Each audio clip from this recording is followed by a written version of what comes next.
Assalamualaikum warahmatullahi wabarakatuh. Sebelumnya perkenalkan, nama saya Mulia Fatani. Pada kesempatan kali ini saya akan menjelaskan mengenai sistem pembangunan politik Indonesia dalam perspektif negara hukum demokratis yang menjadi mata kuliah oleh Ibu Aminah SIP MP. Untuk itu, marilah kita lihat video berikutnya. Adapun macam-macam sistem politik itu dibagi menjadi 7. Yang pertama, sistem politik totaliter. Sistem politik totaliter ialah sistem politik yang mana pemerintahan memegang kendali penuh terhadap masyarakat.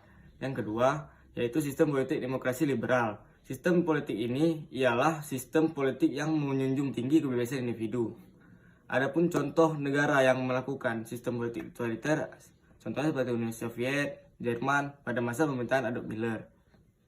Yang ketiga ada sistem politik autokrasi. Sistem politik autokrasi ialah suatu sistem pemerintahan yang dipimpin oleh satu orang. Kegiatan politik masyarakat tidak dapat dilakukan secara bebas. Yang keempat adalah sistem politik oligarki. Sistem politik oligarki ialah sistem pemerintahan yang dikendalikan oleh sekelompok elit kecil dari masyarakat. Pengelompokan ini bisa berdasarkan status kekayaan, garis keturunan, keluarga, atau militer. Selanjutnya ada sistem politik otoriter. Sistem politik otoriter adalah pemerintahan yang kekuasaan sepenuhnya pada negara atau pribadi tertentu.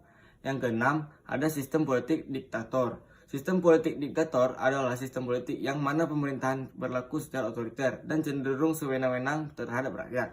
Dan yang terakhir, sistem politik demokrasi. Sistem politik demokrasi ialah suatu sistem yang mana rakyat berkuasa penuh atas proses pemimpinan. Dalam sistem ini, rakyat dapat turut andil dalam pelaksanaan pemerintahan.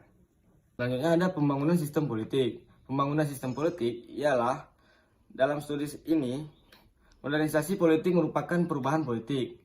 Perubahan politik dapat diartikan terjadinya perbedaan karakteristik dari suatu sistem politik pada periode tertentu ke periode lain, atau dari sistem politik yang satu ke sistem politik lain.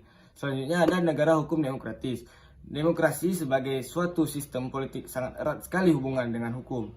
Demokrasi tanpa hukum tidak ada yang terbangun dengan baik, bahkan menimbulkan anarki. Sebaliknya, hukum tanpa sistem politik yang demokratis hanya akan menjadi hukum yang elitis dan represif.